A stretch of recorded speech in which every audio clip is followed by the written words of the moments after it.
यह औरत अपने बच्चे को लेकर अपने पति का घर छोड़कर मुंबई अपनी मौसी के यहाँ रहने के लिए रवाना हो जाती है। जैसे तैसे वह अपनी मौसी का पता पूछते पूछते वहाँ पहुँच जाती है और अपना दुख अपनी मौसी को बताते हुए कहती है कि कैसे मेरा पति एक दूसरी औरत के चंगुल में फंस गया है और एक एक करके पूरे घर का सामान बेचकर उसकी ख्वाहिशें पूरी करने में लगा है। उसकी मौसी उसे सहानुभूति देते हुए कहती है, तू चिंता मत कर, मैं तेरे और तेरे बच्चे का रहने का इंतजाम करवा दूंगी और तुझे यहाँ कोई छोटी मोटी नौकरी भी दिलवा दूंगी। अगले दिन वह काम की तलाश में शहर में इधर उधर भटकने लगती है, लेकिन कहीं भी कोई काम नहीं मिलता। हालांकि जब वह अपने बेटे को सलीम के साथ बीड़ी पीते हुए देखती है तो वह बहुत चिंतित हो जाती है। जैसे ही वह घर लौटती है तो उसकी मौसी बड़े बन ठन कर कहीं जा रही होती है। उसका मौसा बताता है कि वह किसी कॉलेज में झाड़ू लगाने का काम करती है। वह अपनी मौसी का पीछा करते करते कॉलेज पहुंच जाती है और कुछ ऐसा देखती है जिससे उसे बहुत हैरानी होती है। वह देखती है कि उसकी मौसी एक कमरे में अपने कपड़े उतार कर बैठी थी और सभी लड़के मिलकर उसकी पेंटिंग बनाने में लगे हुए थे। ये सब देख उसके पैरों तले जमीन खिसक जाती है।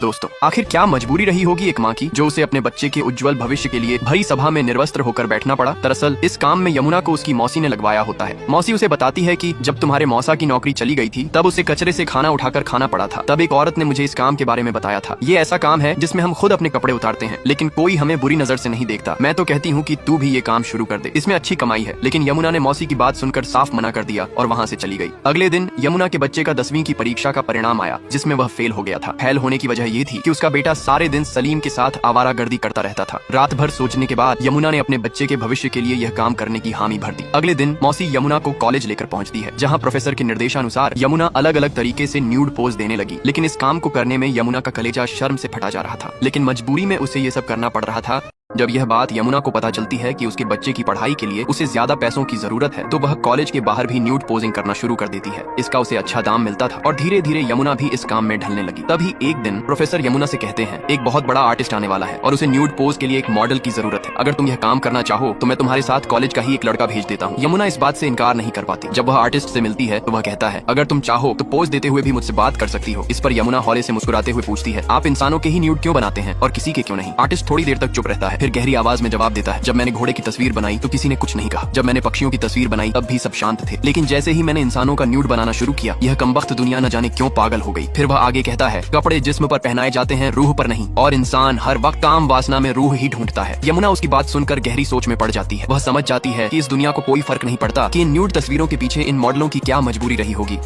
मालकिन रामू को बुला रही, वो भागा भागा आ रहा। वो कहती, कब से आवाज दे रही हूँ यार, चल मेरी कमर में बहुत दर्द हो रहा है, जरा दबा दे। रामू उसके पैर दबा रहा। दरअसल मालकिन की नीयत खराब है, बदन दर्द के बहाने वो मजे लेना चाहती। उसे ऐसा करके अच्छा लग रहा। अब वो कहती, यार दर्द तो बहाना है, चल तू मुझे खुश कर दे। रामू कहता, अगर मालिक को पता चल गया तो? वो कहती, मैं सब संभाल लूंगी। तभी बाहर मालकिन की बेटी आ जाती। वो डोरबेल बजाती, कॉल भी कर रही। उसे गुस्सा आ रहा, कोई दरवाजा नहीं खोल रहा। अब रामू गेट खोलता तो वो चिल्लाती कि दिमाग नहीं है, इतनी देर लगती है गेट खोलने में। वो कहता, मैं बर्तन साफ कर रहा था। अब वो माँ के बारे में पूछ रही। वो बता रहा कि वो रूम में सो रही। अब वो अंदर आती तो उसकी माँ तबीयत बिगड़ने का नाटक कर रही। बेटी को चिंता होती तो वो छूकर देखती और कहती, बुखार तो बिल्कुल नहीं है। अब वो माँ को ध्यान रखने का बोलकर चली जाती। इधर रामू छोटी मालकिन के मजे भी लेना चाहता। वो सोच रहा कि कैसे क्या किया जाए। पायल आज कॉलेज से जल्दी घर आई है। अब वो चुपके से देखती है तो सामने उसकी माँ और नौकर रामू दोनों मजे कर रहे। वो शॉक्ड रह जाती। अब वो फोन निकालती है और कैमरा से उनकी रासलीला का वीडियो बना लेती। फिर वो नाटक करके बाहर आके डोरबेल बजाती। माँ और रामू चौंक जाते। अब रामू गेट खोलता और कहता, मैं किचन में बिजी था। वो कहती, कोई बात नहीं। अब वो माँ के कमरे में आती और कहती, आप डॉक्टर को दिखाओ, कब तक दर्द से परेशान रहोगी? माँ कहती, मैं कल डॉक्टर को दिखा दूंगी। उसे नहीं पता कि बेटी को सब कुछ मालूम है। अब पायल रात को फोन चला रही होती है। तभी रामू आता। वो पूछती, माँ सो गई क्या? वो हाँ कहता। अब वो कहती कि तुम आज मेरे साथ सोओगे। वो हैरान रह जाता। वो कहती, इतने भोले मत बनो, मेरे पास तुम्हारी वीडियो है। वो उसे माँ के साथ वाली वीडियो दिखा रही। रामू के होश उड़ जाते। पायल कहती, इतने नाटक मत करो, चुपचाप साथ सो जाओ। वो मना करता तो वो पापा को बताने की धमकी देती। आखिर वो मान जाता और अब वो उसके पास आकर सो जाता। जवानी से मचलती पायल उससे लिपट जाती। रामू खुश हो रहा, बिना मेहनत के उसे डबल मजा मिल गया। आपको उसकी किस्मत कैसी लगी कमेंट में जरूर बताएं।